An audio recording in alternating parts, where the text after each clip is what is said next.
Episode की starting में हम एक पास्ट सीन देखते हैं जहाँ पर कीजू के नेक में पेन होने लगता है और उसके शोल्डर पर एक निशान भी बन जाता है और वो रोते हुए कहने लगता है कि अंकल आप मुझे प्रोटेक्ट करना चाहते थे लेकिन आप कहाँ चले गए।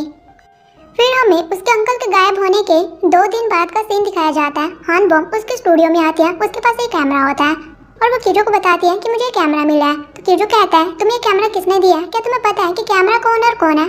हान बॉम कहती है कि मुझे नहीं पता। तो कीजू इसकी फोटो लेता है और फिर उसके लिए डेड गेट ओपन होता है और वो उसे वहाँ से जाने के लिए कहता है, लेकिन हानबो वहाँ से नहीं जाती और वो गेट भी बंद हो जाता है। कीजू कहता है कि तुम यहाँ से क्यों नहीं गई, आखिर तुम हो कौन। और वो कहता है क्या तुम अभी मरी नहीं हो। हानबॉम कहते हैं तुम बताओ कि तुम कौन हो। उसके बाद हानबॉम अपनी पावर का यूज करके कीजू को ऊपर उठाने लगती है। तो कीजू उसे रोकता है और देखता है कि उसके रिस्ट पर वैसे ही निशान होता है जैसे कि उसके नेक पर होता है। फिर हम वही सीन देखते हैं जो कि लास्ट एपिसोड के एंडिंग में देखा था। हानबॉम ने कीजू को किस कर दी थी और वो कहती है कि अब हम कल मिलेंगे। ये बोलकर वो जाने लगती है और कीजू सोचता है कि आखिर ये क्या था। फिर हम उन दोनों को साथ में देखते हैं और हानबॉम बहुत ही ज़्यादा एम्बैरेस होती है कि मैंने ये क्या कर दिया और कह रही होती है कि कीजू मेरे साथ क्यों आ रहा है, ये मेरे बाद भी तो आ सकता है। और वो कीजू कहती है कि तुम मेरे बाद आ जाना। कीजू कहता है लेकिन तुम्हें भूत दिखाई दे सकते हैं, अगर मैं तुम्हारे साथ रहूँगा तो सेफ जोन हमें प्रोटेक्ट करेगा। फिर वो उसे कहता है कि 84 डेज के बाद मैं यहाँ से जाने वाला हूँ। मैंने पहले ही कहा था कि हमारा सिर्फ 100 डेज का कॉन्ट्रैक्ट है। हानबॉम कहती है क्या तुम आइलैंड पर जाने वाले हो, तुम्हारा दिमाग तो ठीक है ना, क्या तुम वहाँ पर मरने के लिए जाना चाहते हो और कहीं इसी वजह से तुमने मुझे रिजेक्ट तो नहीं कर दिया कि तुम यहाँ से जाने वाले हो। कीजू कहता है ऐसा कुछ भी नहीं है। हानबॉम कहती है अगर तुम मुझे पसंद करते तो मैं श्योर थी कि तुम यहाँ से नहीं जाते। कीजू कहता है कि ऐसा कुछ भी नहीं होने वाला है, अब से हम दोनों सिर्फ अपने काम के ऊपर ध्यान देंगे और कोई भी अपनी लिमिट क्रॉस नहीं करेगा। फिर हानबॉम अपने रूम में आती है और बहुत ही ज़्यादा एम्बैरेस फील कर रही होती है और कहती है कि मैंने उसे ऐसा तो नहीं कहा कि वो मुझसे शादी कर ले, क्या वो मुझे पसंद भी नहीं कर सकता। तभी वहाँ पर जीवन आती है और उसे कहती है कि मैंने उसे किस की थी लेकिन उसने मुझे फिर से रिजेक्ट कर दिया। जीवन कहती है मैंने तुम्हें पहले ही कहा है कि तुम गिव अप कर दो, तुम दूसरी बार रिजेक्ट हो चुकी हो। ये बोलकर जीवन वहाँ से चली जाती है। फिर हम एक लड़की को देखते हैं जिसका नाम युंजो होता है और वो सुसाइड करने के लिए एक ब्रिज पर आती है। फिर एक लड़के को कॉल करती है जो कि एक काउंसलर होता है और उसका नाम चो ह्यून होता है। हालांकि युंजो ने उसे कभी देखा नहीं होता और ना ही उसे उसका नाम पता होता है और वो उसे कहती है कि वो लड़का मुझे पसंद नहीं करता, वो चाहता है कि मैं मर जाऊँ। तो चो ह्यून उसे समझाता है कि आज का दिन तुम्हारा बुरा है लेकिन इसका मतलब ये नहीं है कि तुम्हारा आने वाला कल भी बुरा होने वाला है, तो तुम्हें खुद को संभालना चाहिए।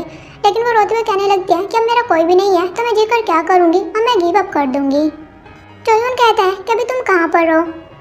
तो युंजू कहती है कि तुम्हारा नाम क्या है, मैं जानना चाहती हूँ। चोयून कहता है पहले मुझे बताओ कि तुम कहाँ पर हो तो मैं तुम्हें बताऊँगा।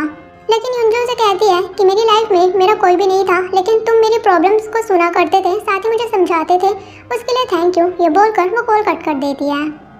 फिर वो अपने बॉयफ्रेंड को याद करने लगती है कि किस तरह से उसने कह दिया था कि मैं तुम्हें पसंद नहीं करता, मैं चाहता हूँ कि तुम मर जाओ। फिर वो अपने घर गई थी, उसके पेरेंट्स भी उसे अच्छे से ट्रीट नहीं करते और कहने लगते हैं कि तुम यहाँ पर क्या कर रही हो जब तुम्हें देखकर कोई भी खुश नहीं है। ये सब सोचकर वह सुसाइड करने लगती है लेकिन तभी वहाँ पर चोयून आकर उसे पकड़ लेता है और कहता है कि तुम ये क्या कर रही हो। युंजू कहती है क्या तुम काउंसलर हो। तो वो कहता है कि हाँ और मैं तुम्हें यहाँ पर बचाने के लिए आया हूँ। बेशक तुम्हारी लाइफ में कोई नहीं है लेकिन मैं तुम्हारे साथ हूँ और मैं हमेशा तुम्हें सुनता रहूँगा।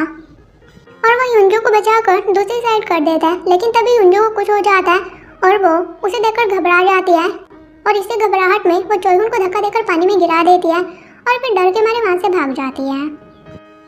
फिर हम कीजू को देखते हैं जो कि हानबॉम के बारे में सोच रहा होता है और उसके फ़ोन से अपना नंबर डिलीट करने की कोशिश करता है लेकिन नहीं कर पाता। फिर वो एक डॉग को प्यार करने लगता है, हालांकि वो भूत होता है और लोग उसे देखकर उसे पागल समझते हैं और वहाँ से उठकर चले जाते हैं। और कीजू से कहने लगता है कि वो लड़की प्रीति थी ना। और तभी उसके पास हानबॉम की कॉल आ जाती है, तुम्हारे स्टूडियो में कुछ सामान आया होगा तो मेरे लिए उसे पिक कर लेना। फिर कीजू को हम स्टूडियो में देखते हैं और वहाँ पर एक टेबल आता है और फिर डिलीवरी वाले कीजू की साइन लेकर वहाँ से चले जाते हैं। तभी वहाँ पर हानबॉम आती है। कीजू कहता है कि सब कुछ क्या है। तो हानबॉम उसे अपनी नेम प्लेट दिखाती है और कहती है कि मेरे पास काफ़ी सारे केसेस आते हैं लेकिन मैं बाहर काम नहीं कर सकती क्योंकि मुझे भूत दिखाई देते हैं और तुम्हारे साथ ही मुझे सेफ जोन मिल सकता है, तो मुझे लगता है कि मुझे यहीं पर काम करना चाहिए। कीजू कहता है मतलब कि अब तुम अपना बिजनेस यहीं पर स्टार्ट करना चाहती हो।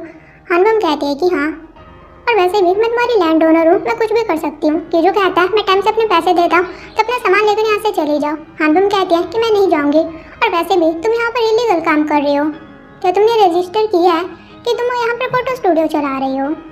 और वो कीजू को बिजनेस एग्रीमेंट दिखाती है और उससे कीजू के साइन भी ले लेती है। कीजू कहता है क्या तुम सच में ऐसा चाहती हो? हानबम कहती है कि हाँ। फिर हानबम वहाँ से चली जाती है और जाते हुए कहती है कि हानबम तुमने कुछ भी गलत नहीं किया, ये बिल्कुल सही है। फिर हम हानबम को स्टूडियो में देखते हैं और वो उनके लिए खाना लेकर आई हुई होती है। तभी वहाँ पर कीजू आता है और कहता है कि तुम्हें पता है कि मुझे यहाँ पर खाने की स्मेल पसंद नहीं है, तो इसे कौन लेकर आया? हानबम कहते हैं कि मैं लेकर आई हूँ और संगो कीजू को भी वहीं पर बैठा देता है। तो बेगनम नोटिस करता है कि कीजू हानबम के आईज में नहीं देख रहा होता है, तो उसे कहता है कि तुम्हारे बीच क्या कुछ हुआ है, तुम ब्लश क्यों कर रहे हो? संगो कहता है कि हाँ ये ब्लश कर रहा है। तो कीजू चिल्लाते हुए कहता है ऐसा कुछ भी नहीं है, हम दोनों सिर्फ सेफ जोन की वजह से क्लोज है। ये बोलकर वो जाने लगता है, लेकिन हानबम उसे पकड़कर चेयर पर बिठा देते हैं और कहते हैं कि चुपचाप खाना खा लो। फिर वो टीवी पर न्यूज़ सुनते हैं कि ली योन, जिसने कि हानबम को काम से निकाल दिया था, उसे मिनिस्टर ऑफ जस्टिस के लिए नॉमिनेट किया जाता है। साथ ही वो युनजो की न्यूज़ भी सुनते हैं कि चोई हुन उसे बचाने के लिए गया था, लेकिन उसने चोई हुन को ही धक्का दे दिया। तो संगो कहता है कि कोई लड़की ऐसा कैसे कर सकती है, वो तो उसे बचाने के लिए गई थी। तभी वो देखते हैं कि उनके विजिटर आने का टाइम हो जाता है और वो तीनों स्टूडियो के अंदर चले जाते हैं। हानबम भी आने लगते हैं, लेकिन कीजू उसे रोकता है और कहता है कि तुम्हारे यहाँ पर आना अलाउड नहीं है। और तभी उनका विजिटर आता है जो कि चोई हुन होता है। संगो कहता है कि तो वही टीवी वाला लड़का है। फिर वो बैठकर बात करते हैं तो चोई हुन उन्हें कहता है कि मैं युनजो को ढूंढना चाहता हूँ और उन्हें बताता है कि मैं काउंसलिंग कंपनी में काम करता हूँ और युनजो मेरी क्लाइंट थी।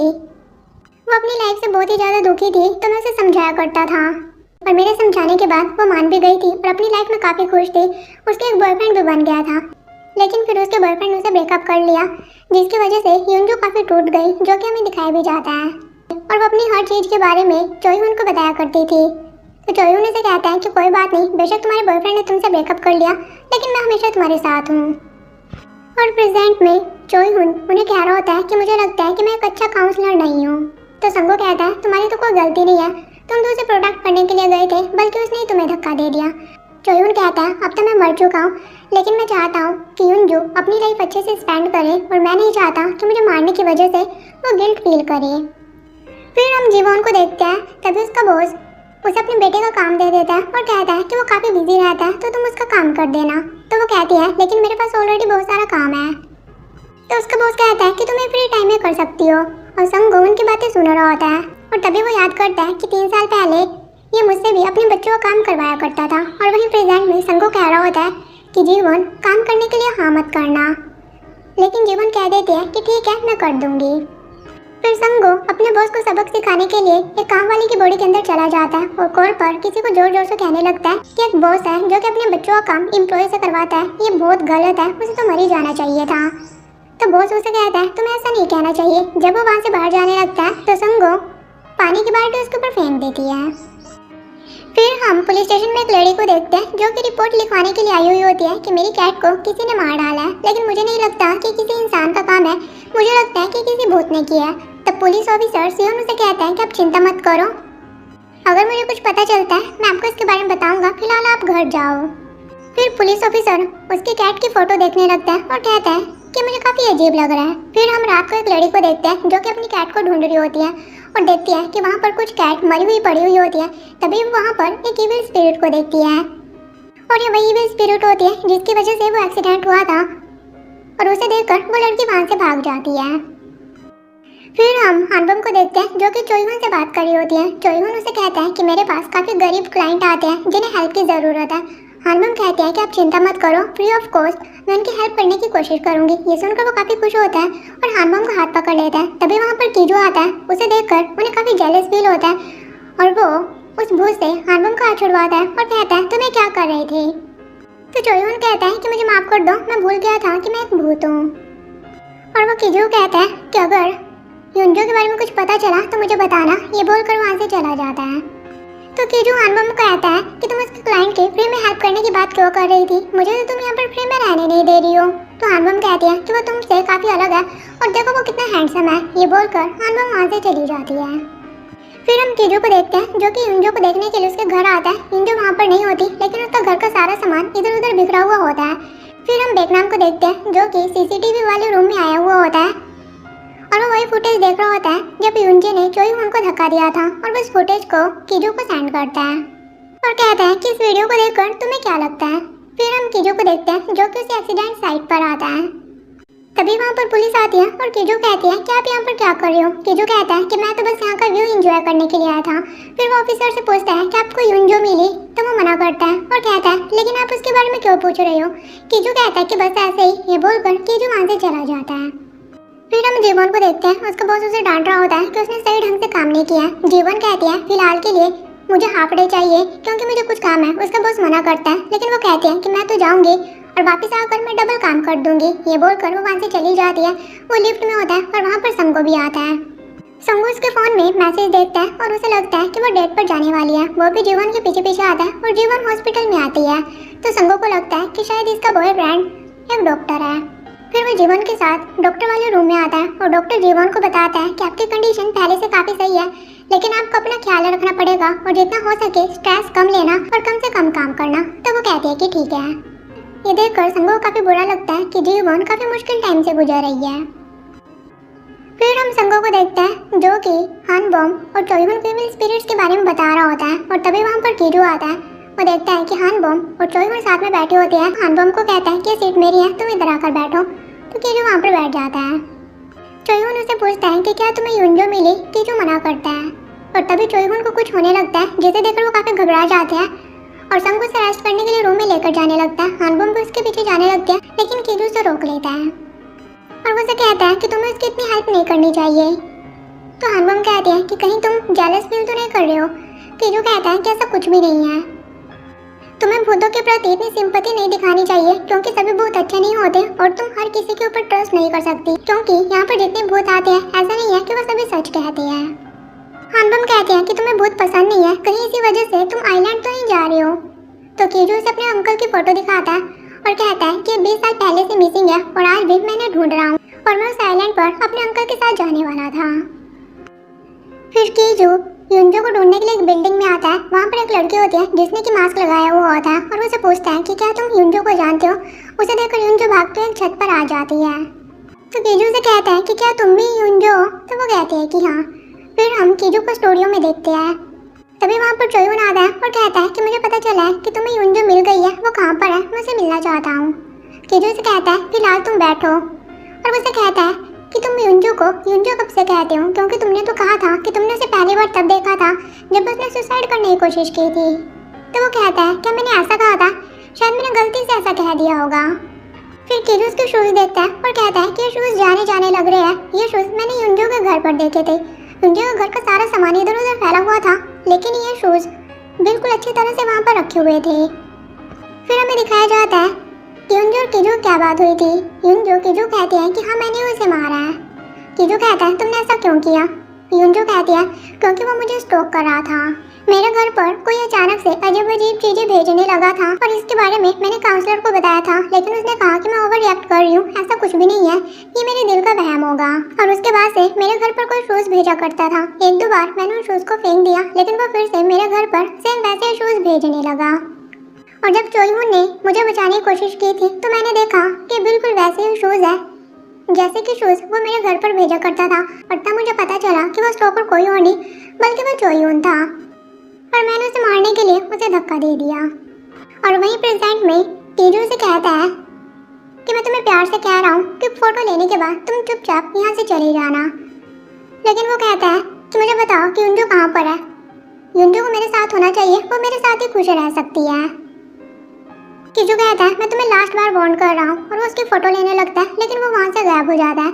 तभी चोयहुन अपने इविल स्पिरिट रूप में आता है और कीजो को गले से पकड़ लेता है और उसे मारने की कोशिश करता है। लेकिन तभी वहाँ पर बेकनाम और संगो आ जाते हैं। बेकनाम अपनी पावर का यूज करके चोयहुन से फाइट करने की कोशिश करता है। वो दोनों काफी पावरफुल होते हैं, कोई भी हार नहीं मान रहा होता है लेकिन फिर भी चोयहुन बेकनाम को दूर फेंक देता है और वहाँ से गायब हो जाता है। उसके बाद वो बिखरा हुआ सामान उठा रहे होते हैं और कीजो हानबम को कॉल कर रहा होता है। संगो कहता है कि तुम किसे कॉल कर रहे हो। कीजो कहता है कि हानबम को उसे नहीं पता कि यहाँ पर क्या हुआ है। और तभी हानबम को उसके पास कॉल आती है और कीजो कहती है कि तुम्हें युंजो के बारे में कब पता चला। ये सुनकर कीजो काफी चौंक जाता है और कहता है कि तुम कौन हो। तो हानबम कहती है कि मैं तो तुम्हें स्टार्टिंग से बेवकूफ बना रही थी लेकिन पता नहीं तुम्हें मेरे बारे में कैसे पता चल गया। यानी कि चोयहुन ने हानबम की बॉडी को पोजेस कर लिया होता है और वो उसके अंदर होता है।